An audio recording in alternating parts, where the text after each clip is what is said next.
Bueno, buen día para todos. Bien, yo les había dejado un ejercicio, siempre busco hacer una introducción, hoy tenemos poquito tiempo. Había dejado un ejercicio, no sé si todo, era importante el ejercicio, porque era leer los 3 capítulos eh, de Hechos, el capítulo 23, el capítulo 24 y el capítulo 25. Si no lo hicieron, bueno, vamos a tener que hacerlo porque es importante saber de qué se habla allí, ¿sí? Ustedes me dicen cómo va. Vamos a tener lecturas, ¿sí? Parciales, la idea es que sí que lo hagamos, pero sería importante que todos tengan en mente el recorrido que tiene estos 3 capítulos, ¿sí? Si se acuerdan la última presentación que nos hizo Vivian, eh, había pasado algo con Pablo, ¿no? Pablo había ido al templo, había ido con todo lo que habíamos visto en el capítulo anterior con Germán, se había presentado, había estado preparando y poniendo dinero para que otros hermanos se pudieran presentar y purificar en el templo, él había subvencionado esa situación y él había ido al templo también después de mucho tiempo, muchos años que hacía que no iba a Jerusalén, se había presentado en el templo y había estado allí. ¿Sí? Cuando en el templo vieron unos judíos que venían de Asia, que estaba Pablo, se armó el lío. ¿Sí? Ahí se armó el lío. Ahí se armó el lío, empezó a contar que Pablo estaba llevando mensaje a los gentiles, que había metido gentiles dentro del templo, cosa que no había hecho, pero como les gustaba generar este ambiente y asociar estas cosas, eso pasa. ¿Se acuerdan? A todo esto vimos con Vivi, ¿se acuerdan? La disputa entre saduceos y fariseos dentro del templo. Y después, ¿qué hace un comandante? Lo termina sacando del lugar para que no fuera del templo, una vez que lo echan del templo, no lo apedreen, no lo maten allí. ¿Sí? Sería la murga la que estaría generando esto. ¿Sí? No, nada dentro del templo. Sáquenlo afuera, cierren las puertas y afuera linchenlo, matenlo. Lo rescata este comandante. David nos decía una de las noches más oscuras de Pablo y el Señor se le aparece. ¿Se acuerdan ahí en los últimos versículos, versículo 11? El Señor se le aparece a Pablo. ¿Y se acuerdan lo que le dice? Sí, si lo tenés ahí.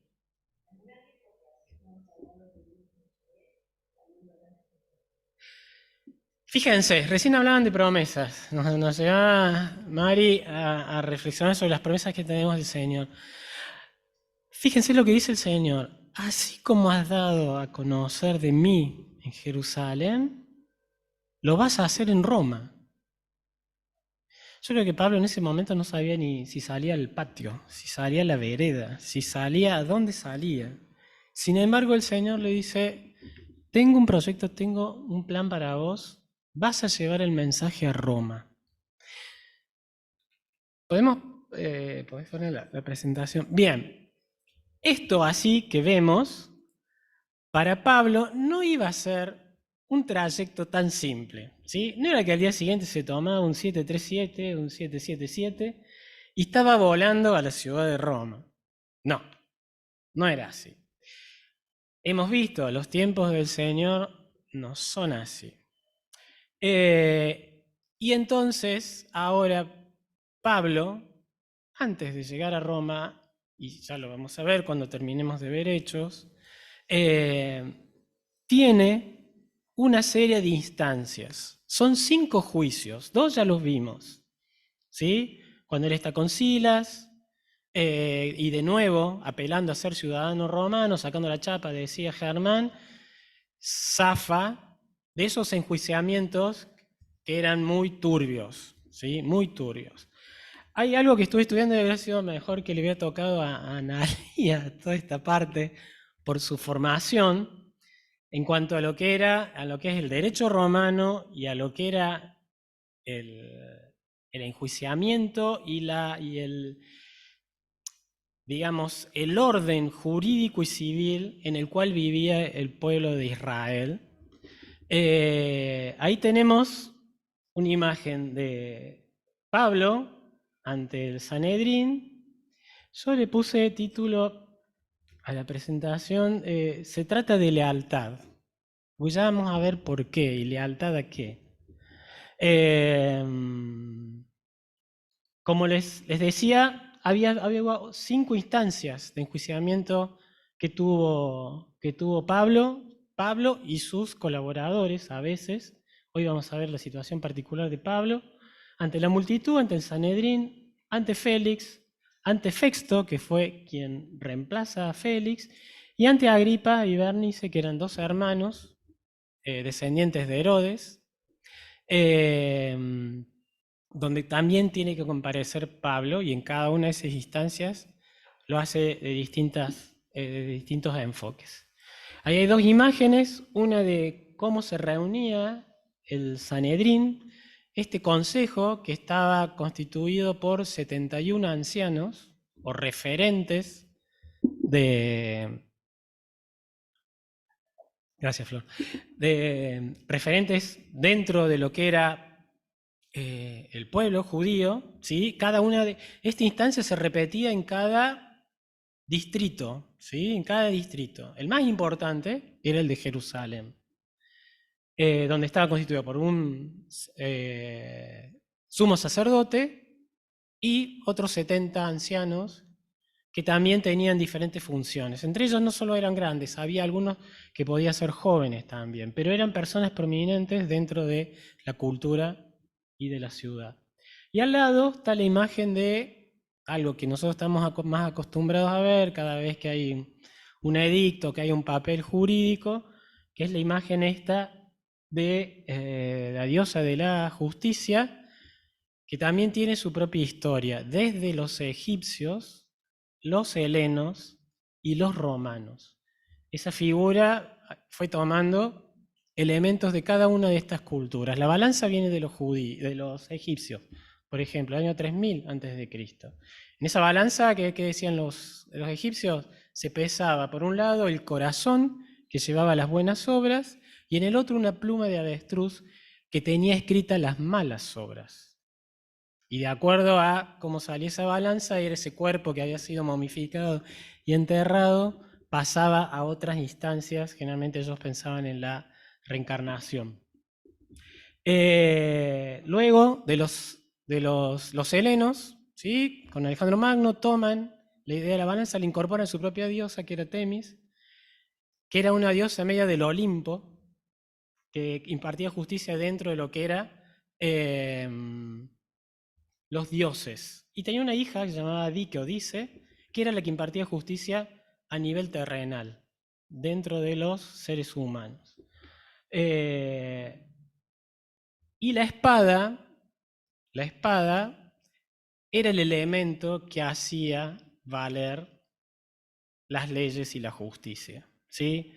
Era el elemento coercitivo, era lo que estaba ahí para imponer por la fuerza, ¿sí? Por la fuerza, el orden, ¿sí? El orden en general. Imagínense que en un imperio tan vasto como el Imperio Romano, imponer el orden, ¿sí? Era muy difícil, ¿sí? La famosa paz romana estaba impuesta a través de sus ejércitos, de las legiones que el emperador romano diseminaba a lo largo de su reino. Bueno, dicho esto, vamos a la próxima.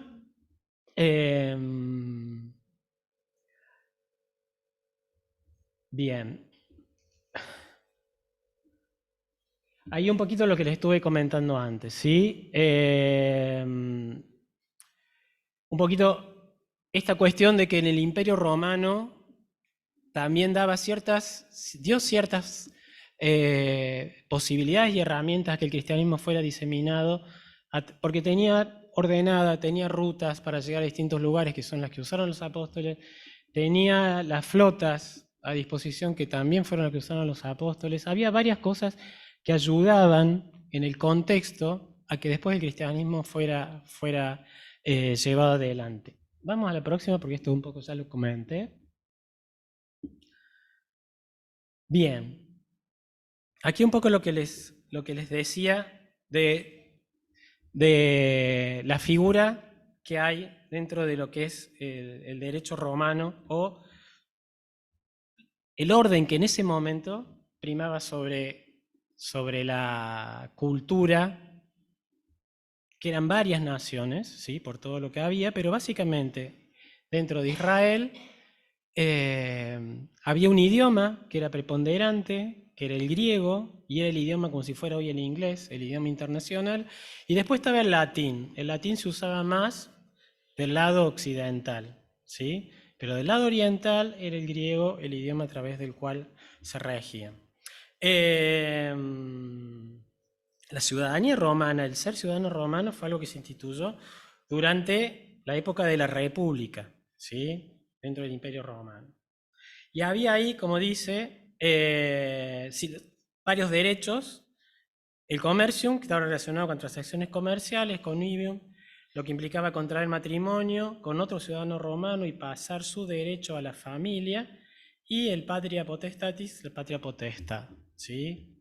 Los roles: el gobernador o procurador era un administrador de orden nombrado por el emperador como gobernante de una subdivisión en una provincia. En ese tiempo Judea era una subdivisión de la provincia romana de Siria. Por eso es que después Pablo va siendo trasladado de lugar a lugar hasta llegar a una instancia cada vez de mayor poder para decidir su situación.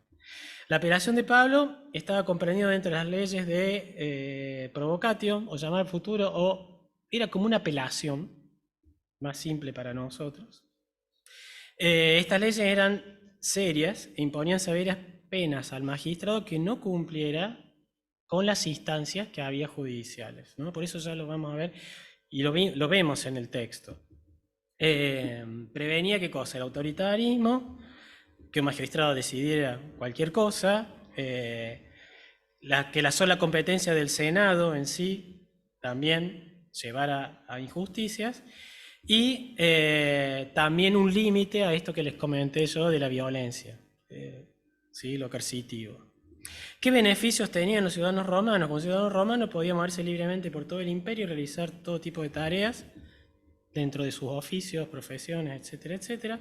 Y por su estatus de ciudadano se apropiaba de otro derecho que jurídicamente le brindaba más seguridad ante las autoridades del imperio romano, que era poder estar ante la presencia del César si hacía falta, para dirimir algo. Porque era común, no era tan raro, que los césares o que los emperadores tuviesen que resolver conflictos. No era muy extraño, era algo más común. Bien. Hasta aquí para dar un poco de contexto, ¿sí? De nuevo, quiero saber si se leyeron los capítulos o no, porque si no, vamos a leerlos, ¿sí? Bien. ¿Nadie tiene dudas de qué pasa Pablo? ¿Qué instancias hay? Bien, vamos a hacer un resumen. La primera instancia que tiene Pablo luego de ese encuentro con Jesús, donde le dice, vas a ir a Roma a llevar el mensaje, y él queda apresado ahí dentro del palacio de Herodes, ¿sí? Ahí lo lleva este comandante para que él esté ahí, cuidado de la turba, de que no tenga problemas, pero todavía el tema sin resolver. Un grupo de judíos, ¿sí? Arma un complot, va y le dice, esto lo vemos en el capítulo 23, va y le dice al sumo sacerdote y al resto de los ancianos que conformaban este Sanedrín, che, pedí a Claudio Listo, a este comandante, que queremos seguir el caso, que queremos escuchar más, ¿sí? Esto estaba dentro del patrón de orden también que tenía el Sanedrín, ¿sí? El Sanedrín, esos 71 personas se tenían que dividir entre los acusadores y los defensores. Esa era una función del Sanedrín cada vez que iba a una instancia judicial. Es decir, había un grupo que defendía, un grupo que acusaba. Entonces, a todo esto, eran ellos solamente. La persona acusada tenía instancias para contestar, ¿sí? Lo hemos visto en el juicio de Jesús y ahora lo estamos viendo también con Pablo. Entonces ellos apelan a que, quiero conocer más, que saber tener más información de Pablo, y habían tramado que en el trayecto lo iban a emboscar y lo iban a matar, cosa que no llegara a la instancia. ¿Por qué? ¿Qué pasaba? El Sanedrín no podía dictaminar la muerte, ¿sí? Ellos no podían aplicar la pena de muerte. Ellos podían aplicar un veredicto, podían hacer una definición, pero era únicamente menester del Imperio Romano aplicar pena de muerte, ¿sí? A su vez, también había algo interesante, pero sabemos que los sistemas son corruptos. Si en el Sanedrín había una definición por unanimidad, ya sea de absolución o de juicio, de cargo, esa persona quedaba libre, porque se intuía que no tuvo una instancia de defensa. ¿Por qué? Había 24 horas desde que yo dictaminaba, ¿sí?, el edicto, cuál era la causa y qué cargo tenía. Había 24 horas para que los defensores convencieran a los acusadores, si tenía que haber defensa. Por lo tanto, no se aplicaba nada concerniente a la ley al que estaba siendo juzgado hasta 24 horas después de que este concilio trabajara eso y llegase a una conclusión que para aplicar una pena debía haber disparidad, no podía ser unánime, ¿sí? En esto hay controversias porque por ahí cuando se dice en la Biblia que Jesús fue con una condenación unánime, nosotros nos acordamos de Simón y de Nicodemo, que eran parte de esto, y conocemos cuál era la posición que ellos tenían. Es más, Gamaliel, ¿se acuerdan? También una vez dijo, cuidado con lo que van a hacer con Jesús, no vaya a ser cosa que lo que él hace viene de Dios. Pero más allá de esto, que son cuestiones anecdóticas, de esta manera debía fluir la justicia. No era tan así, porque los personajes que hay allá adentro no eran limpios, ¿sí? Ni tampoco estos que hemos visto romanos. Ananías, que era el sumo sacerdote, era una persona muy corrupta, muy violenta. Poco le interesaban seguir estas condiciones y por eso está de acuerdo con esto que le plantean estas 40 personas de un complot para tomar a tomar a Pablo y matarlo en el trayecto desde el Palacio de Herodes hasta el templo para tener ahí esta función. Cosa que nos cuenta la historia. Aparece un niño, el hijo de la hermana de Pablo, que se entera de este complot, Caminos del Señor. ¿Cómo llega un niño a conocer una trama tan secreta y tan perversa? Es algo sumamente misterioso, ¿sí? Es algo sumamente misterioso. Asumen que como este niño, seguramente por la edad que tenía, estaba siendo formado y como formación estaba yendo al templo y estaba escuchando a los maestros, haya llegado hasta sus oídos esto que estaba pasando. Fíjense, esto pasa con muy poquito tiempo. Se lo cuenta a su mamá y su mamá le dice, anda a contárselo a Pablo, porque Pablo tenía, dentro de las libertades como ciudadano romano, podía recibir gente. Va este niño jovencito a contarle a Pablo y Pablo le dice, anda a contarle al comandante. Sabemos que es un niño porque cuando el comandante lo recibe dice que lo tomó de la mano, lo llevó aparte y le pidió que le contara qué tenía para decirle. Le cuenta esto. Inmediatamente, ¿qué pasa? Lisas no quería tener lío, ciudadano romano. Si yo genero un disturbio acá, corre también riesgo mi trabajo, mi posición. Por lo tanto, ¿qué hace? Rápido, define una guardia con 200 personas, con caballería, con lanceros, o sea, una cosa muy importante que no se usaba. Y también que a él le significaba sacarse recursos para controlar Jerusalén en ese momento. Sin embargo, lo hace para que vayan y lo lleven a Pablo a Cesarea y lo presenten delante de Félix, ¿sí? Y manda una carta a Félix explicando la situación de Pablo. Este ejército acompaña hasta Cesarea a Pablo. Cuando Pablo está en presencia de Félix, Félix ve la carta, no entiende mucho qué pasa, pero como él quería congraciarse con los judíos, era un tipo, como les dije, complicado, muy ambicioso, buscaba congraciarse con todo el mundo en función de sus intereses, que generalmente eran económicos, por ahí venía, decide que vengan los ancianos desde Jerusalén a su lugar, a esa área donde él estaba, para que ante él comparezcan y ante él se lleve adelante de nuevo un juicio, ¿sí? Donde él cumple este rol que estuvimos viendo antes de administrador de justicia. Y tenían que estar las dos partes, ¿sí? Y tenía que haber además gente extra, ¿sí? Lo que hoy tenemos que son los testigos de un juicio, etcétera, etcétera. Tenía que haber gente también que acompañara, pero él era el que definía. Bueno, ¿qué pasó? Ananías se asocia a un acusador, probablemente un doctor en leyes que había en el lugar, se llama Tertulo. Está ahí. ¿Pasa a la próxima? Estamos viendo acá, vamos a ver un poquito. Gracias. Bien.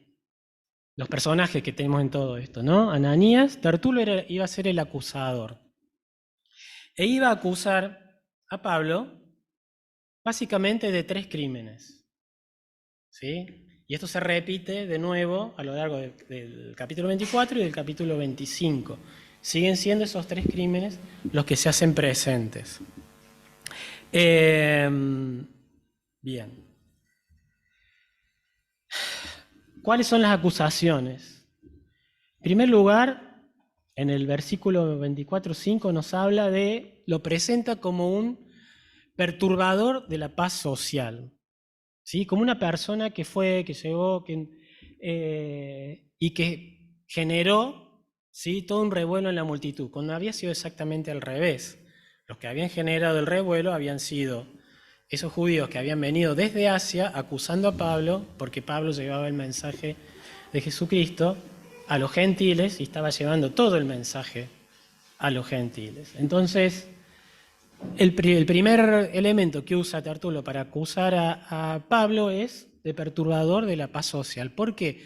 Porque si era un crimen netamente religioso, los romanos no tomaban cartas en el asunto. ¿Por qué? Porque Julio César había dado libertad de culto, ¿sí? Había dado libertad de culto dentro del imperio, había sido bastante considerado con los judíos, dentro de lo que era todo el imperio. Los judíos tenían como un estatus, ¿sí? Sobre todo hasta el año 6 después de Cristo, que ahí hubo una confrontación con el Sanedrín y el Sanedrín perdió bastante poder, pero hasta ese momento el Sanedrín era bastante poderoso.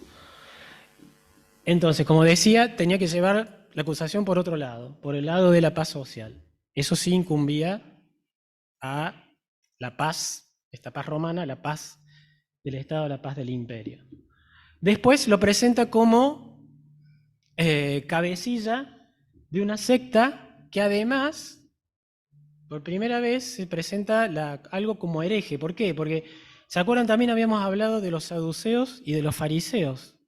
Dentro de lo que es el judaísmo también se consideraban sectas, ¿sí? Dentro de lo que era la conformación de las creencias judías, la posición de los fariseos, que creían en la resurrección, y los saduceos que no, se consideraban como que eran sectarios, porque tenían esas visiones cada uno de ellos, pero no eran herejes. Se mantenían dentro del orden de la Torá o del Talmud, ¿sí? De lo que era el orden sobre el cual se regían las leyes judías. Y por último, ¿cuál es la otra acusación? la de profanador del templo. ¿Por qué? Porque asociaban que habían visto en la ciudad a un gentil, capaz que era un prosélito, una persona que se había convertido al judaísmo, que lo habían visto pasar por el templo. Entonces le dicen, Pablo está trayendo gente ajena a nuestra fe, a la ley, al orden de Dios, al templo. ¿Sí? Y en ese sentido también los romanos tenían una mirada. ¿Por qué? Porque decían, dentro del templo se guarda el todo que afecta a esa ley. ¿Sí? Hemos visto un montón de cosas. Vimos Artemisa, ¿se acuerdan? En Corinto. Vimos todo lo que era con Mileto, cuando fuimos a ver Mileto. O sea, en cada lugar el orden religioso era como que podía ir, pero se tenía que circunscribir ahí y no tenía que haber desorden dentro de eso. Que si había desorden dentro de eso, listo. Chao, se acabó, libertad de culto. Entonces, son los tres elementos que utiliza Tértulo para acusar a Pablo. Pablo, en su defensa, y vamos a leerlo, en el versículo, en el capítulo 24, versículo 11 a 16, vamos a ver qué es lo que dice. Un segundito. Busquen en su Biblia si quieren.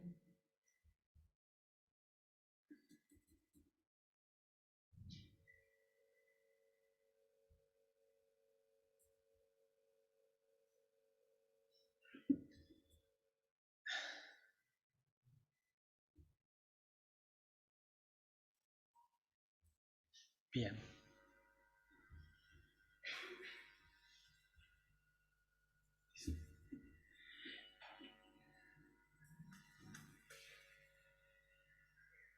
Bien.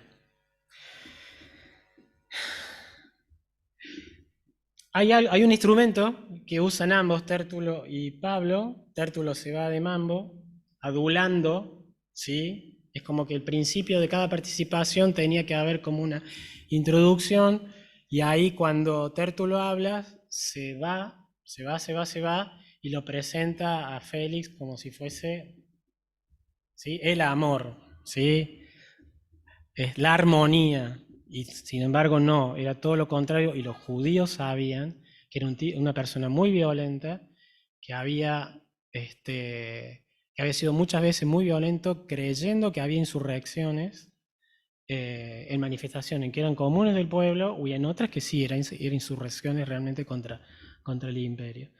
Bueno, lo adula, lo presenta todo. Pablo usa lo mismo, pero porque era una formalidad, pero lo hace de una manera mucho más escueta.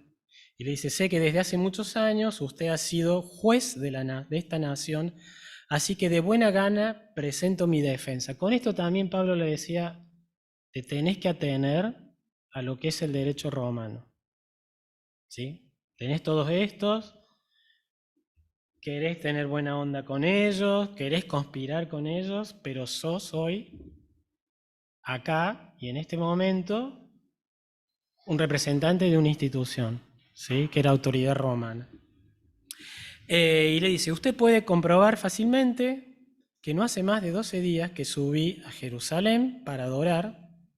Mis acusadores no me han encontrado discutiendo con nadie en el templo, ni promoviendo motines entre la gente en las sinagogas, ni en ninguna otra parte de la ciudad.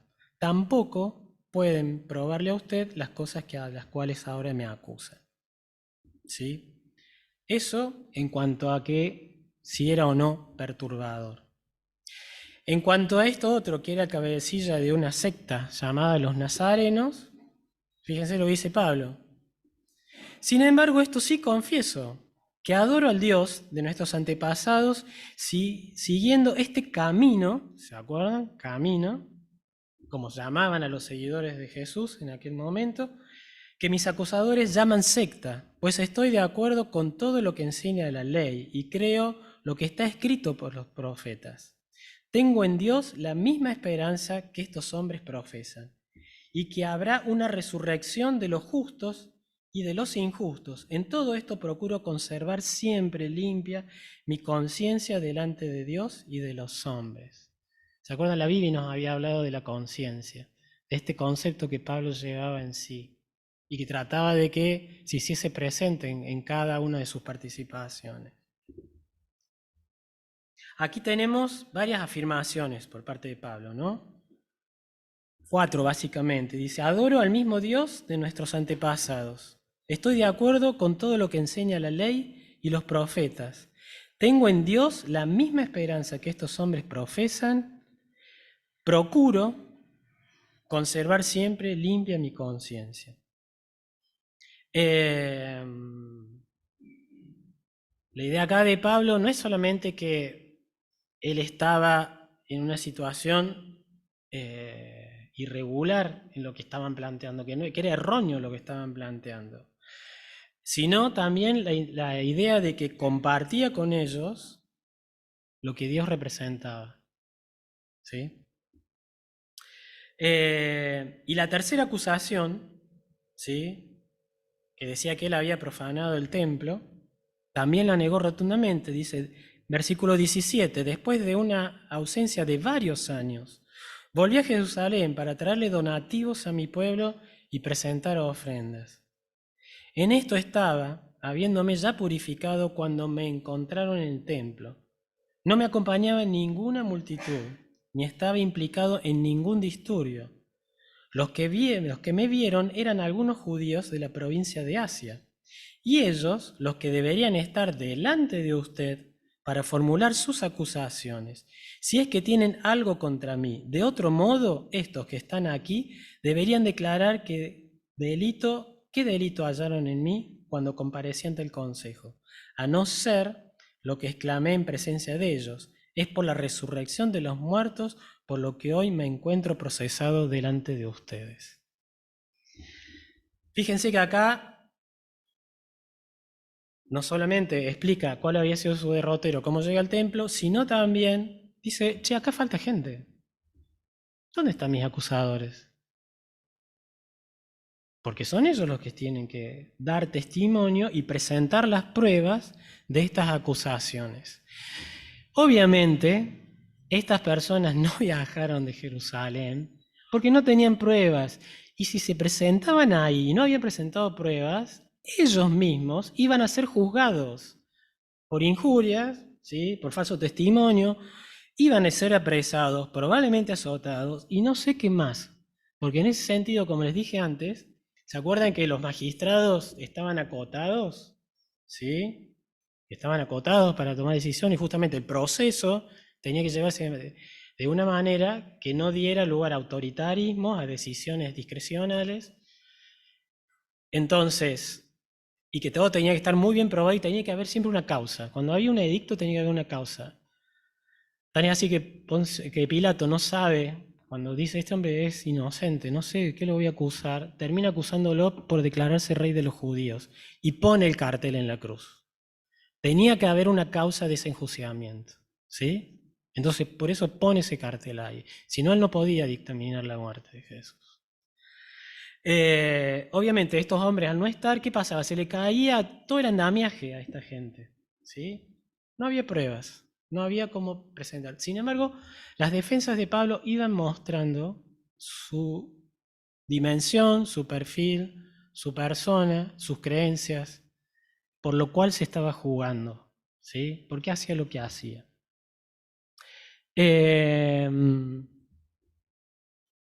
Bien, ¿qué pasó? Félix dice, bueno, vamos a hacer un paréntesis acá, no defino nada, y ¿qué hace? Arresta a Pablo y lo mantiene preso durante 2 años, ¿sí? Pobre Pablo queda preso durante 2 años, por eso decía, el charter a Roma no salió, ¿sí? Quedó preso durante 2 años allí, con las libertades que por ciudadano romano se le atribuían, ¿sí? Él tenía derecho a todo eso. Entonces podía recibir gente, no podía salir, no podía irse, pero él podía recibir gente, ¿sí? Se cree que Felipe con sus hermanas y la iglesia de Cesarea iba, lo acompañaba, lo cuidaba. El costo de estos juicios era muy alto, ¿sí? No era pavada. El alquiler del lugar donde él estaba, está bien, lo meten ahí, pero él tenía que pagar por ese lugar donde estaba. Se piensa que él recibió alguna herencia de parte de su familia y con eso pagó todo esto, toda esta instancia. Más adelante, ¿qué pasa? Resulta que llega al emperador las noticias del tipo de perfil de Félix. ¿Sí? Félix había conseguido la ciudadanía romana a través de su hermano, que era amigo del emperador. Él por eso consigue ese puesto y está allí.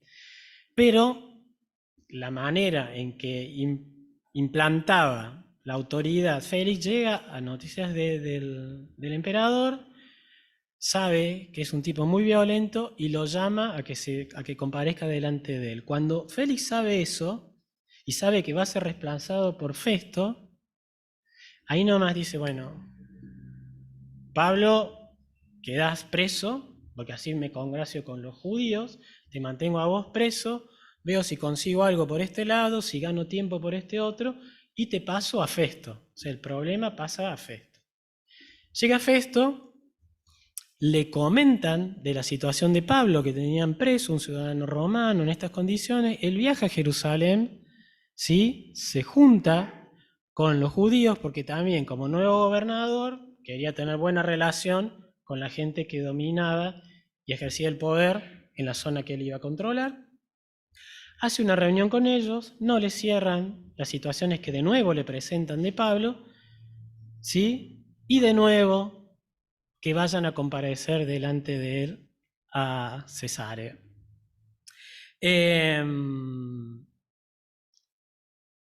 De nuevo, la acusación va a los mismos puntos, la defensa de Pablo va en la misma dirección y no se encuentra culpabilidad, ¿sí? No hay nada, ¿sí? Cuando este hombre, que también era complicado, ¿sí? Quería plata, Pablo ve que por congraciarse con los judíos lo va a dar en libertad, ¿sí? Porque si lo dejaba en libertad, de nuevo podía quedar en manos de una emboscada, porque eso estuvo presente todo el tiempo. Todo el tiempo le estuvieron pidiendo a Félix y a Festo que mandara a Pablo para que fuera enjuiciado en Jerusalén. Y en ese trayecto matarlo. ¿Sí? Ese complot estuvo presente todo el tiempo. Cuando Festo está por declarar la libertad de Pablo, Pablo le dice, apelo al César, quiero llevar mi causa al César. Sonó Festo. Se le acabaron sus planes, si había plata de por medio, no lo dice, pero era un buscador de sobornos, podría haber. Entonces, ¿qué hace? Dice, bueno, mete al rey de Judea, que en ese momento era Agripa, ¿sí? Él era como una figura legal en un reinado que en su momento cuando él sucede al padre tenía 17 años, entonces era tan chico que el Imperio Romano decide que él vaya para Libia y administre, ¿sí?, esa región, maneje los asuntos de los judíos en esa región y algunas otras poblaciones chicas, ¿sí? Eso mientras fue joven. Cuando ya fue más grande, lo ponen a cargo de Judea y viene junto con su hermana, con algunas cosas que hemos visto en otros pasajes, ¿sí?, de cuál era la convivencia que ellos dos tenían. A su vez, Festo tenía una esposa llamada Drusila, que era judía, por lo tanto, ella podía explicarle a Festo bien de cuál era, ¿sí?, cuál era la creencia del pueblo de Israel y cómo consideraban las cosas. Por eso Festo, en este tiempo en el que Pablo está ahí encarcelado, tuvo varias reuniones con Pablo a solas, donde Pablo tuvo la oportunidad de llevar el mensaje del Evangelio. Pero ¿qué pasó? Drusila era esposa de otra persona, que por la plata de Festo se había ido a vivir con Festo. ¿sí? Dicen que era muy bella, que por eso Pesto puso plata, la trajo, pero era mujer de otra persona, se había casado con otra persona. Cuando Pablo los confronta con el Evangelio, y Festo decía, hasta acá llegamos, Pablo, ya otro día te sigo escuchando. Pero dice que lo llamó varias veces. No se sabe, en la Biblia no quedó registrado si se llegó a convertir o no. Si toda esta maldad que él tenía y todas estas conjuraciones que hacía llegaron a cambiar o no. Pero el mensaje de Pablo estuvo presente. Pablo no perdió oportunidad. No perdió oportunidad para hablar del Evangelio, de hablar de Jesús, de hablar de las buenas nuevas. Como conocía también este trasfondo de ellos, los apelaba en su situación marital y su situación también con respecto a cómo se conducía como gobernador, como autoridad romana.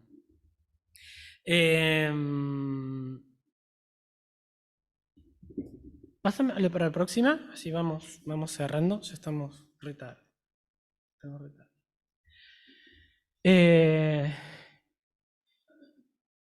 Bien. Las particularidades, se entiende lo que pasó acá. Cuando Pablo va delante de Agripa, repite lo mismo, pero ya él va directamente con el mensaje del Evangelio, porque estaba hablando ante un judío. ¿Sí? Por lo tanto, las otras instancias de defensa, que en realidad no era tanto por ahí ese lado, Festo lo usaba como un recurso, le decía, yo quiero que vos me ayudes a escribirle la carta al emperador, porque al emperador lo tengo que mandar con alguna razón. No lo puedo mandar sin razones y no sé por qué mandarlo. Era mentira, él podía mandarlo con las mismas acusaciones estas y el emperador en definitiva tenía que resolver sobre las mismas acusaciones y la misma defensa de Pablo. Lo que estaba buscando era dinero de Pablo, porque como dije, Pablo venía pagando todo esto, estaba buscando dinero de Pablo para mandarlo a Roma. ¿Sí? Entonces, bueno, de nuevo, Pablo presenta el Evangelio a Agripa y Berenice, y obviamente los dos se ven confrontados con esto, rechazan y se hacen un lado como que yo no tengo mucho que ver con esto, es un tema que tenés que resolver con vos. Entonces, ¿qué es lo que vemos dentro de lo que son las particularidades que nos presenta el texto? Que Pablo era un judío respetuoso de la ley y de los profetas. Como romano era respetuoso del orden, de la convivencia, el marco legal y la ciudadanía del imperio. ¿Sí? Él vivía esa ciudadanía. Como cristiano, él confesaba su fe y el apostolado a los gentiles, que era lo que hacía ruido en todo esto. ¿Sí? Más allá de Jesús, del Evangelio. En el contenido, Lucas nos presenta la reacción de las comunidades judías y gentiles al Evangelio, ¿no? El rechazo por un lado y la absorción por el otro. ¿Sí? A las autoridades romanas como abiertas al cristianismo. La apertura no venía del lado de que esto que comenté, ¿no? Que había libertad de culto, de que las herramientas que tenía el imperio para que la gente usara estaban a disposición, por lo tanto tenían libre tránsito a través de las rutas del imperio, a través de las flotas que el imperio ponía a disposición, a través de los recursos que el imperio ponía, inclusive en este es el orden, ¿sí? Donde él puede apelar a la justicia romana cuando está delante de la justicia judía. Que Pablo es inocente, cumplidor de las tradiciones, que es generoso y ocupado de sus hermanos, cuando da testimonio de que llevaba las ofrendas por la situación que vivía los judíos en Jerusalén, que es un fiel testigo de la gracia de Dios por medio de Jesucristo, y lo hace en todo tiempo, circunstancia y lugar, ¿no? Donde le va tocando, lo va presentando. En el ejemplo, de nuevo, cumplidor de las tradiciones, va al templo, hace la purificación, lleva a estas otras personas que tenían que purificarse con él, enseñando la verdad y advirtiendo del error. Cuando le dice, che, acá falta gente, no están todos, ¿de qué me están acusando? No hay pruebas de lo que me están acusando. Y siendo 3 veces leal a Moisés, a los profetas, al César y a Cristo. ¿Sí? En cada una de los argumentos que usa en su defensa, presenta estas 3 cosas. ¿Sí? Que él es fiel a la palabra. ¿Sí? Que él tiene la misma esperanza que los judíos decían tener a través de lo que decía la Biblia, hasta ese momento. Que es fiel al César, porque no ha generado nada que sea algo que vaya en contra del imperio. Y a Cristo, porque va dando testimonio de él. La próxima, ¿sabes la próxima? Ya para cerrar, porque podríamos hablar horas. Pero esto que nos queda a nosotros, ¿sí? ¿Qué nos queda a nosotros de todo esto que hemos visto a través de estas instancias por las cuales pasó Pablo? Herramientas y conocimiento, ¿sí? Esto nos apela a conocer las herramientas que tenemos y tener conocimiento de ellas. Pablo apeló a la ley pidiendo se respetaran sus derechos de ciudadano romano. ¿Conocemos los derechos que nos asisten para protegernos de los abusos del poder en nuestro país? ¿Hacemos ese ejercicio nosotros, como individuos, como comunidad? Yo me acuerdo la única vez que vi derecho civil y eso fue en el secundario. Era una materia, tuvimos, me acuerdo si 2 años, ¿sí? Después apelamos a Analía, a personas como Analía que nos ayudan. ¿Estamos dispuestos a apelar a la ley para reclamar los derechos que ésta nos otorga? ¿Sí? ¿Estamos dispuestos a demostrar nuestro amor al prójimo apelando a la ley para evitar que se violen, escribí mal ahí, perdón, los derechos que le corresponden? ¿Sí? Ahí ya está como nosotros siendo instrumento de Dios en esas instancias. Y en cuanto a la fidelidad, esta que presenta, esta lealtad que yo les decía, ¿no? De Pablo. En su defensa ante las autoridades, Pablo fue fiel a sus convicciones, ¿sí? No cambió su speech, no cambió lo que iba a decir en función de qué me conviene, qué veo acá. Siempre en las 3 instancias donde tuvo que dar a conocer su defensa, dijo siempre lo mismo. Y apeló hasta a su conversión para que entendieran el proceso que él mismo había vivido. No acomodó su mensaje, sino que proclamó claramente y sin temor la buena noticia acerca de Jesucristo. Presentaba inclusive su conversión, como Dios se le había presentado y que le había pedido. Y en eso, ¿hasta qué punto estamos dispuestos a anunciar el Evangelio con esa misma convicción y firmeza? Incluso a riesgo de perder la libertad y aún la vida. Pensaba, cuando estudiaba todo esto, me venía cada ratito el paralelo de Xavi y Edith y de Alejandro y Noemí, ¿sí? Donde ellos también inician sus ministerios bajo la ley, ¿sí? Si bien ellos tienen que permanecer en la clandestinidad, en su fe, pero en su inserción dentro de la comunidad y de la sociedad lo hacen dentro del marco de la ley, como profesionales, como artistas, ¿sí? Y Dios va obrando en medio de eso. No sabían ni el idioma, ¿sí? ¿Se acuerdan? No sabían ni siquiera el idioma. Acá Pablo hablaba griego, arameo, no sé si habrá hablado algo de egipcio también por su formación, latín, etcétera, ¿no? Estos hermanos nuestros, nada. Pero entraban por las buenas, ¿sí? Y de nuevo, ahora el otro día nos contaba Ceci, entrando por Vietnam, también de nuevo, a través de sus profesiones, a través de su trabajo. Y después Dios obra, el Señor obra más allá de nuestros juicios, ¿sí? Porque así como estaban estos acusadores y estaban otros, muchas veces nosotros mismos hacemos juicios, ¿sí? Y lo que tenemos que tener en claro es que, gracias a Dios, para nuestra seguridad y como nuestra garantía, Él termina siendo el juez. Él termina siendo el juez. Así pasó cuando el ejército chino entró en la casa de Xavi y no encontró esa escalera. que llevaba a donde estaba todo el material bíblico. ¿Sí? Él estaba interviniendo en ese momento. Así cuando Alejandro buscaba ayuda y Dios le puso a la persona en el camino, en la calle, entre los almacenes, así como le advirtieron de la seguridad de su vida y tuvieron que irse, porque si no, corría riesgo su vida. Y ya habían dejado sembrado un ministerio en el lugar, donde ya la gente en Marruecos, por sí misma, por sus propios medios, podía llevar adelante el mensaje. ¿Se acuerdan de eso, no? ¿Se acuerdan que también nos contaron eso?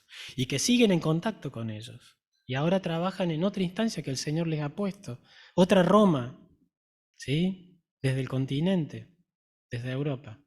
Bueno, yo creo que estas cosas nos alicientan a estas preguntas que nos hacemos para reflexionar acerca de lo grande que es nuestro Señor, lo grande que es nuestro Dios, lo poderoso que estamos en sus manos y en sus planes, no en los tiempos en que nosotros muchas veces queremos, pensamos, anhelamos, o en los ímpetus, ¿sí?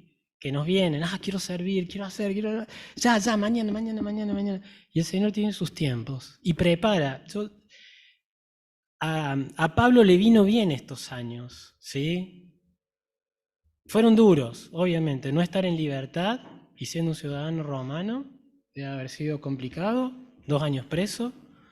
Pero fue una preparación para lo que habría de venir en Roma, que tampoco fue fácil, pero fue una preparación, ¿sí? Por eso esos tiempos, que por ahí no son los nuestros, sino que son los del Señor, nos sirven para prepararnos. Y qué importante esto que Pablo seguramente hacía, de ponerse en sus manos. Nos hacía reflexionar en la alabanza mariana de dónde salían las fuerzas para cantar, para alabar, estando apresados, encadenados, capaz que azotados previamente. Creo que Pablo algunas veces paró eso cuando tuvo la oportunidad, apelando a que era un ciudadano romano y no podía recibir azotes. Entonces, sin un juicio previo, ¿no? Entonces, es impresionante lo que estamos viendo a lo largo del libro de Hechos y cómo eso nos afecta, ¿sí? 2000 años después. Oramos y pasamos a compartir la cena, compartir estos símbolos que son por los que Pablo, lo que ellos representan es por lo que Pablo se jugaba, ¿sí? Por lo que Pablo sentía que tenía esa fuerza, esa luz interior, esa guía para, amar de tal manera a Jesús y para amar de tal manera esa cruz que le había dado propósito a su vida, que le había dado una nueva dimensión a su vida y a su contexto, sus ansias de dar a conocer esto para que otros judíos y no judíos conocieran de Jesucristo. Señor, te damos gracias en esta mañana que nos permitís en esta libertad que hoy tenemos poder compartir tu palabra, Señor. Poder compartir la vida de nuestros hermanos, los que nos precedieron en la fe, de la manera en que vos trabajaste de sus vidas, de la manera en que los tiempos de tu reino transcurrieron en sus vidas, Señor. Señor, gracias porque podemos sentirnos que estamos convidados en ello, dentro de las promesas que recién Mariana nos hacía reflexionar. Yo recordé una, que estás preparando lugar para nosotros.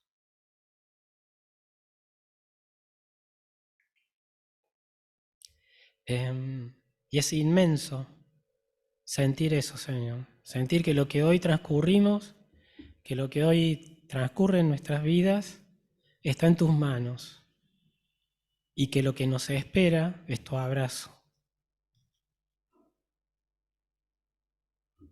Señor, gracias porque podemos compartirte, podemos recordarte a través de estos símbolos, Señor, de tu cuerpo y de tu sangre entregada en nuestro favor, para lavarnos de nuestros pecados, lo que hoy y mañana haremos, de lo que erremos en ese camino en el cual vos nos vas transformando. Pero Señor, gracias porque nos permitís participar de tu salvación, porque nos permitís compartirla, porque nos permitís, a través de lo que haces en nuestra vida, más allá de lo que nosotros vemos, ser luz para otros. Señor, ayúdanos a no perder ese compromiso, ayúdanos a no perder la conciencia del Dios que tenemos, cómo obra y cómo nos atraviesa día a día. Señor, que seamos reflejo de tu gloria. Padre Santo, bendice este pan, bendice esta copa, bendice este momento en el cual tu Espíritu nos desborde de lo que nosotros lo acotamos para que podamos sentir tu presencia, Señor. Gracias, Padre, porque nos has dado a Cristo Jesús. Gracias, Padre, porque tenemos tu Espíritu, el mismo Espíritu de Jesucristo, que es el que acompañó, lideró y llevó a los apóstoles a lo largo de estos capítulos que hemos estudiado. Y está presente hoy aquí en medio nuestro, Señor. Y mora en nosotros porque es promesa tuya. Gracias, Señor, por todo esto que hemos recibido a través de Cristo Jesús. En su nombre, Señor. Amén.